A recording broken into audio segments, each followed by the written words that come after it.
You find out on a Wednesday in March, which is mud season in the Tver region, the specific Russian mud that arrives when the snow melts and before anything grows, the mud that has no equivalent in North Carolina where you are from, mud that is a meteorological condition rather than a surface quality. Mud that gets into everything and changes the temperature of the world by 2 degrees toward cold even when the air is technically above freezing. You are in the settlement outside Tver that has been the home of the Sorokina family and their extended community for 60 years, since they settled here after the war, since Masha's great-grandmother Anya drove the last wagon into this field and said she was done moving and meant it, and nobody argued because Anya was not a woman you argued with, and the settlement grew around her decision. And now there are 43 people living in 11 houses on a piece of land that the Russian state has variously ignored and threatened and occasionally provided electricity to, and which the community regards as entirely its own regardless of what any document says. You are 30 years old. You are a musicologist from Chapel Hill, North Carolina.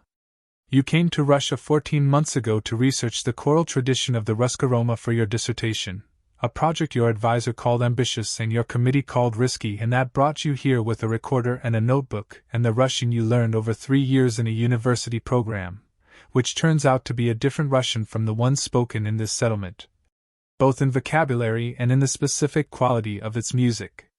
You have been staying in a room in the house of Masha's uncle Grisha and his wife Tamara, who took you in with the particular Romani hospitality that is not optional. You do not offer hospitality in this community, you provide it, and the distinction matters. You have been eating Tamara's cooking for 14 months, and you are a different physical person than the one who arrived. You have been attending the choir rehearsals 3 times a week since October, and you have been listening in the specific way that a musicologist listens, with a recorder, with notation, with the theoretical framework of your training, and you have been slowly understanding that the theoretical framework is the wrong tool for what you are hearing, and that the right tool is something you do not have yet and are still building. Masha is 27. Her full name is Maria Sorokina, but no one calls her this except her grandmother when she is being serious, which her grandmother is most of the time. She is a teacher. She drives to Tver 3 days a week and teaches primary school, which is the kind of thing that would have been impossible in her grandmother's generation and which her grandmother considers both a triumph and a slight complication, because Masha comes home from teaching with ideas that were not in the settlement when she left in the morning. She has been in the choir since she was 4 years old. Her voice is a mezzo-soprano that sits in the middle of the ensemble like a load-bearing wall. The choir works around it rather than despite it, and she does not know this about herself, which is part of what it means. She wears her grandmother's gold, 3 bracelets and a necklace of old coins, every day, not for decoration but because this is how the family's history is worn on the body, where it can be felt. You know she reads in bed with a headlamp because the house's wiring is unreliable. You know she has opinions about Russian literature that she will state at length, and without being asked. You know she has been navigating between 2 worlds since she was 17, the settlement and the school, the choir and the classroom, with the specific competence of someone who has been doing this long enough to make it look effortless, and who knows it is not. You know these things. You are about to learn what they add up to. She comes to find you in Grisha's yard on a Wednesday morning in March mud season. You are sitting on an upturned crate attempting to transcribe a passage from the previous evening's rehearsal that is resisting your notation system, which it has been doing for 3 weeks. She crosses the yard in the mud with the specific sure-footedness of someone who has been crossing this yard in mud since childhood. She sits on the other crate. She does not say anything for a moment. She looks at the notation paper. Then she looks at you with the expression that means she has finished thinking about something and is now ready to report her conclusion. She says, in the mix of Russian and the English she has been practicing on you for 14 months. Michael. Ya Baramanea. I'm pregnant. She says it the way she says things that are important, directly, without preparation, because preparation would be a form of softening and softening would be a form of disrespect. She looks at you while she says it, and she keeps looking at you afterward, because the answer she needs is in your face before it is in your words, and she has learned over 14 months that your face is more honest than your words when you are surprised. You look at her. The March mud around you. The settlement beyond the yard, the 11 houses, the smoke from 3 chimneys, somewhere the sound of Tamara singing to herself in the kitchen. You tell her you are not leaving. You tell her in Russian, which is important, because telling her in English would be telling her in the language of somewhere else, and this is not a somewhere else statement. She looks at you for a long time with the measuring expression, not doubting you, measuring you, which is different, and then she says, Togda NATO skazat babushk. Then we need to tell my grandmother. And something happens in your chest that is not fear and is not excitement, and is the specific gravity of understanding that you have just said yes to something whose full dimensions you cannot yet see, and that the first dimension, the first and most important threshold, is an 81-year-old woman named Galina Sorokina who has been the center of this community's gravity for 60 years and who will now decide about you in whatever way she decides about things, which is entirely her own, and which no one in the settlement has ever successfully predicted. Galina Sorokina is called Fury Die by everyone in the settlement, Old Mother, which is the title rather than an insult, the title of the woman who holds the community's memory.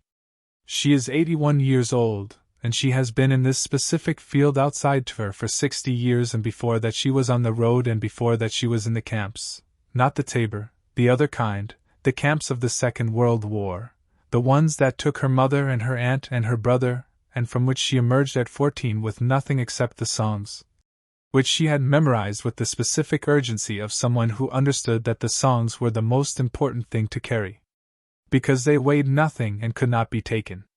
She has a face that has processed more experience than most faces encounter, and has arranged it into something that gives very little away without deciding to.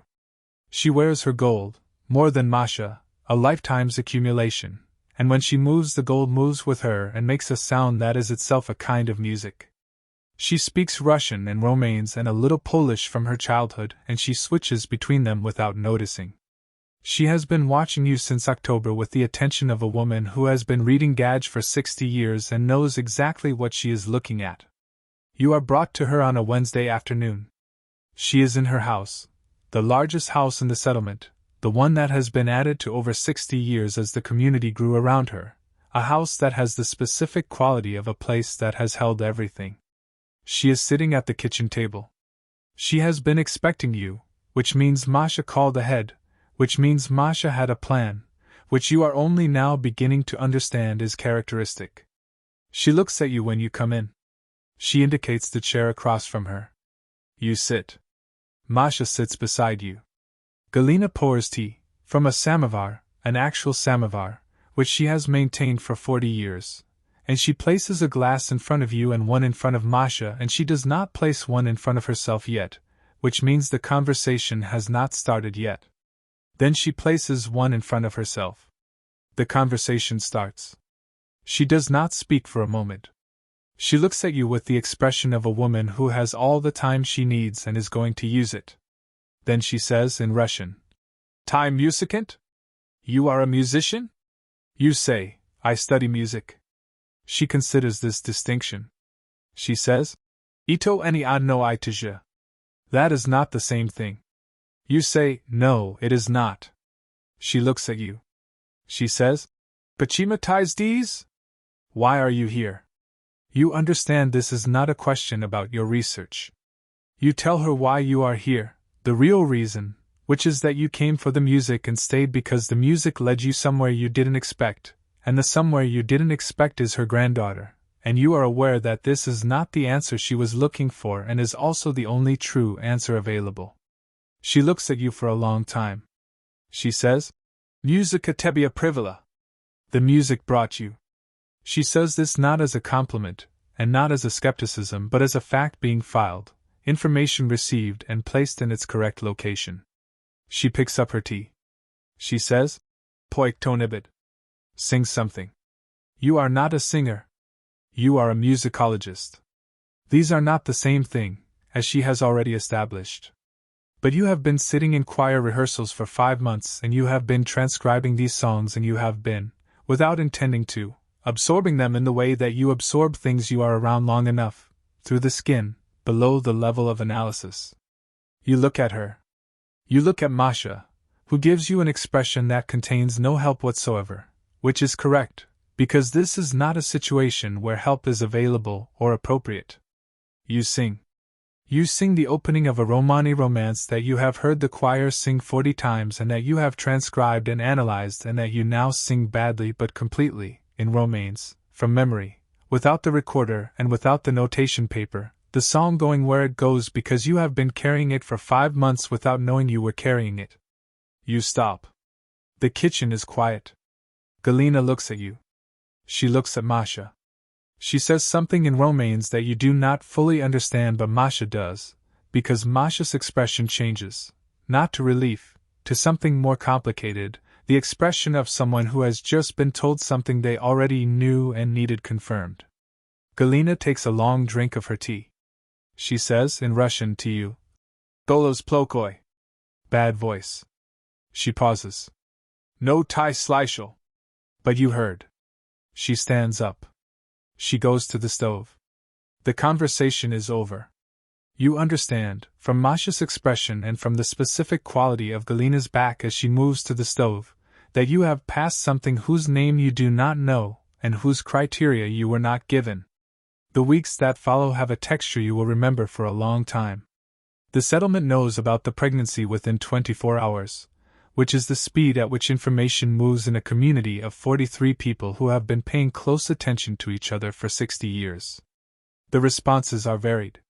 Tamara, in whose house you live, begins feeding you more. This is her response to everything significant, and it is not a small gesture because Tamara's cooking is the best argument against leaving that you have encountered.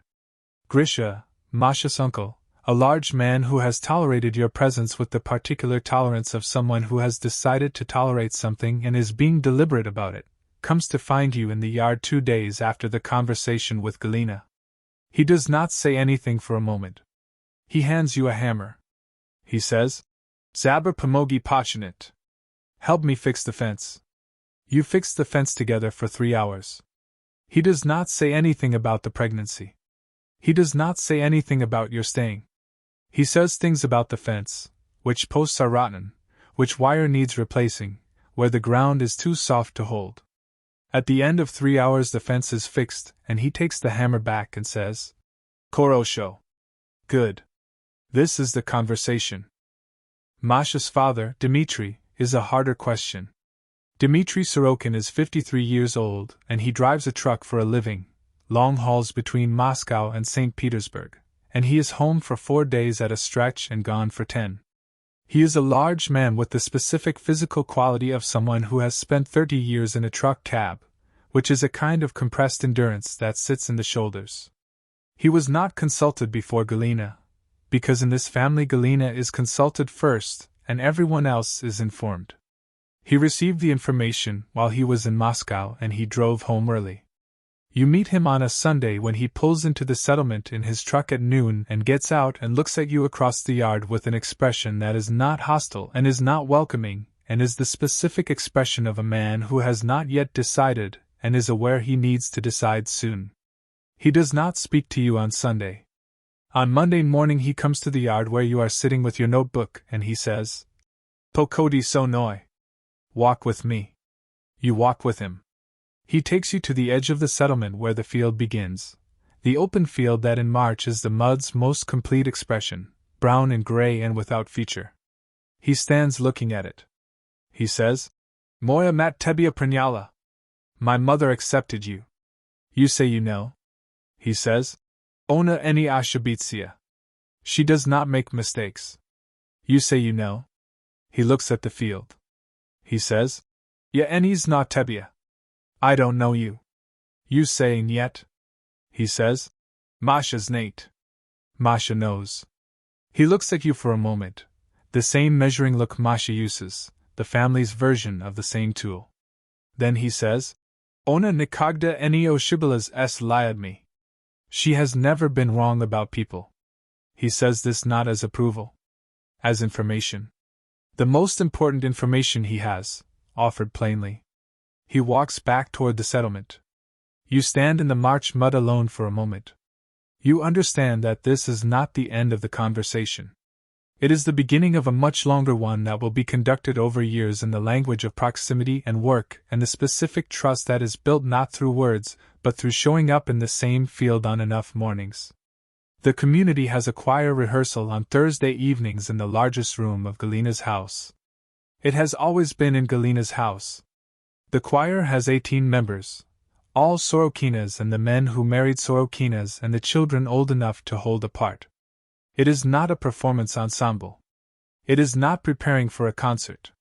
It is the community's practice of itself, the way the settlement remembers what it is and renews the memory every week.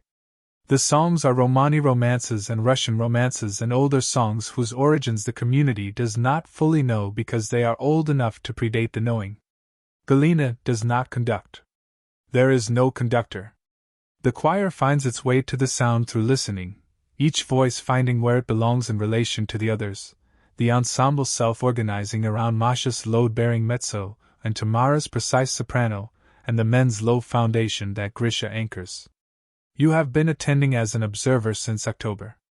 You have your recorder. You have your notebook.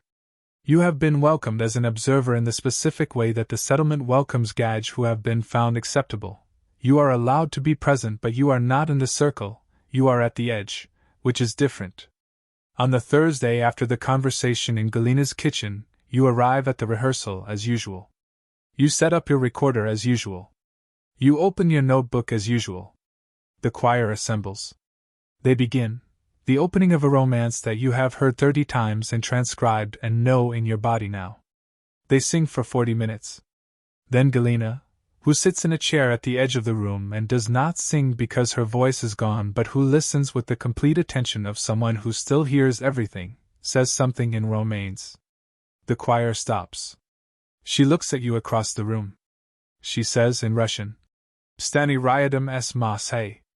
Stand next to Masha. You put down your notebook. You stand next to Masha in the circle, which is where you have not stood before. Masha looks straight ahead. She is not going to help you with this either. The choir begins again. You sing. Badly, in Romance, with the songs you have been carrying for 5 months without knowing you were carrying them. No one stops. No one adjusts around you. The choir continues. Your voice is absorbed into it the way the mud absorbs everything in March, completely, without ceremony, as if it had always been there. You stand in the circle for the rest of the evening. You sing everything you know and hum through everything you don't. When the rehearsal ends, Galina says nothing to you. She does not need to. The circle was the statement. Being placed in the circle was the sentence that could not be said in words because in this community the important things are said in music, which has always been the case, which is what brought you here in the first place. Dmitri is home for 4 days in April. On the second day he asks you to help him service the truck's engine, the truck that is his livelihood, the machine he trusts more than most things. You know almost nothing about truck engines. He knows this. He gives you a task that requires no knowledge, holding a light, passing tools, which is what Gunnar did in Norway and what every father does when he is deciding about a man, gives him something to hold while he watches how he holds it. You hold the light for 4 hours. You pass the tools when they are named. At one point Dmitri is under the truck and he says the name of a tool and you do not know which one it is and you say so, honestly, without inventing a response. He comes out from under the truck and shows you which one and goes back under. This is the right answer. He comes out at the end of 4 hours and looks at the engine and then at you and says, Zavtra stelayim torim. Tomorrow we do the second one. There is a second truck. He does not own a second truck. This means you are coming back tomorrow to work on something else, and the something else does not matter, and tomorrow you will come back. May arrives and with it the specific Russian spring that does not ease into warmth but arrives suddenly, the birch trees producing their leaves in a week, the mud hardening into the specific Russian summer ground that is not soft and is not hard but is the ground of the place. Masha is visibly pregnant, and she has not slowed down. She continues driving to Tver for school, she continues singing in the choir, she continues having opinions about Russian literature that she states at length, and without apology. You have been in the settlement for 16 months and you are beginning to understand things that require 16 months to understand, the way the community communicates without speaking, the way decisions are made before they are announced, the way the gold Galina wears is not jewelry but a ledger of the family's history written in metal that can be carried. You have been sending chapters to your dissertation advisor in Chapel Hill, and she has been writing back with responses that are increasingly puzzled, not by the quality of the work but by its direction, which has shifted from analytical to something she cannot categorize, which you cannot explain to her yet, but which is the correct direction. Your parents call from North Carolina on a Sunday in June. Your mother is a woman who responds to large things by going very quiet, which is the opposite of Tamara's response, and is equally serious. Your father is a high school history teacher who responds to large things by asking careful questions in the wrong order. He asks about the practical things first, and the important things later, which is how he has always processed the world and which you have always found frustrating and which you now understand is not a deficit but a method. He asks about your visa situation. He asks about your work situation. He asks about the medical care. Then, after the practical questions, he asks, "Do you know what you're doing, Michael?" You say no. He is quiet for a moment. He says, "Good. The ones who think they know are the problem." Your mother, who has been listening, says, "Tell us about her." You tell them about her for 40 minutes. When you are done, your mother says, "When do we meet her?" Your father says nothing, which means he agrees. Galina calls you to her house alone in July. Not with Masha, alone. You come to her kitchen. The samovar. The tea poured in the same sequence. She looks at you across the table. She says, "Ty ostaneshsia? You will stay?" You say, "Duh." She says, "Pachima? Why?" You think about this for a moment. You do not give her the dissertation answer. You do not give her the love answer, which is true but is not the whole truth. You tell her that you came here with a recorder and a notebook to understand something, and you understood it by becoming part of it, and now you cannot stand outside it because there is no longer an outside to stand in, and that this is not what you planned and is the truest thing that has happened to you. She looks at you for a long time. Then she says, in Romanes, something that Masha translates for you later, roughly, "A person who has heard the music cannot pretend they have not heard it." She picks up her tea. She says in Russian, "Tvoi golos esha plokoi." Your voice is still bad. She pauses. "No tai vsi ravno poyash." But you sing anyway. She stands up. She goes to the stove. You understand that you have just been given something that Galina Sorokina does not give easily, which is not approval exactly but something more serious, recognition. She has recognized you as a person who heard the music and stayed in it. In this community, there is no higher category available. Your daughter is born in September at the hospital in Tver, the Russian public hospital system, which is functional and unglamorous and staffed by people who have been doing this since before the fall of the Soviet Union, and who do not make accommodations for nervousness. The midwife is called Valentina, and she speaks to Masha with the flat professional respect of a woman who has delivered several hundred babies in this hospital, and who has seen everything and is not going to perform anything. She speaks to you in Russian without slowing down, which you take as a compliment. The labor is 12 hours. You are on the right side. You hold Masha's hand through the contractions, and you do not tell her it will be fine because she is a person who does not need to be told things will be fine, and because she would not believe you if you did. You are simply there. This is the only thing on offer, and it is the right thing. The baby arrives at 4:17 in the afternoon. She weighs 3.1 kilograms. She is placed on Masha's chest, and Masha says her name, Sonia, in the quiet, specific voice of someone who has been carrying this name since May and is now giving it to the person who belongs to it. You take her when Masha offers her. You hold her against your chest. You were not ready for the weight. Not the number, the weight. The fact of a person who has been present for 9 months as an argument in Russian and a notated page and a voice in a choir and a walk in March mud and a conversation about fences and an evening in a circle and a samovar and an old woman's recognition, and who is now in your arms being entirely and completely herself.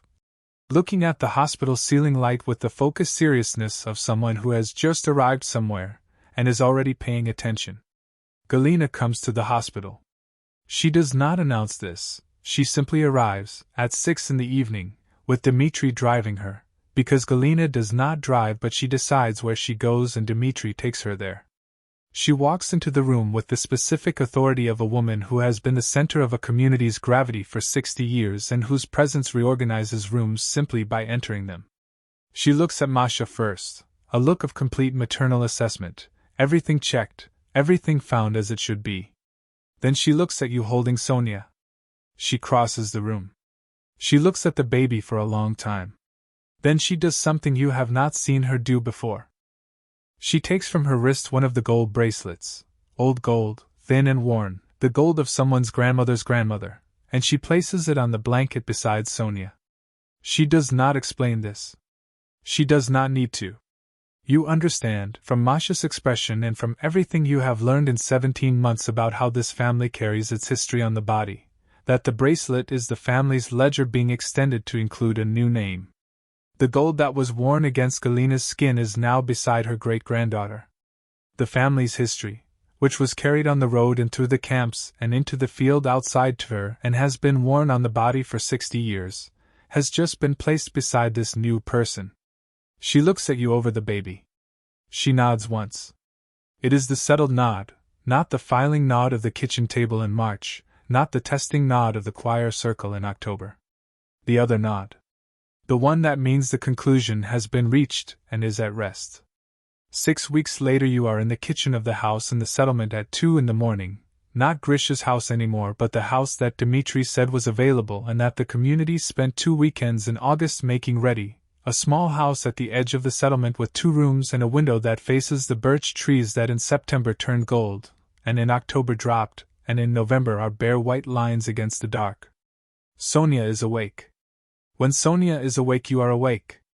This is the permanent condition of this hour, a loop between the kitchen and the window, the weight of a person against your chest, the specific smell of the settlement at night, which is wood smoke and cold air and the earth smell of the field. Masha is asleep. She asked you to take this shift? You said yes. The settlement is quiet. Beyond the window the birch trees in the November dark. Somewhere in the settlement, through 3 walls, you can hear, or imagine you can hear, because this may be something you have absorbed into your hearing after 17 months, the specific bass note that Grisha produces when he snores, which is itself a kind of music, the lowest note in the choir's range produced involuntarily and continuously through the night. Sonia's eyes are open. She is tracking the light from the window, the moonlight through the bare birch branches making a pattern on the kitchen wall that shifts slightly as the branches move. She watches it with the concentrated seriousness of a person who has been in the world for 6 weeks and is still assembling her understanding of what it contains, which is everything, which will take a lifetime. She finds your index finger with her fist. The grip is stronger than expected. Masha told you it would be, the palmar grasp reflex, she explained it clinically, because she is a person who prepares for things by explaining them, and because she knew that the explanation would not prepare you for the actual grip, which it did not. It does not feel like a reflex. It feels like the Romani romance you sang badly in Galina's kitchen in March, something you have been carrying without knowing it, arriving in a form that is smaller and more specific and more real than the carrying.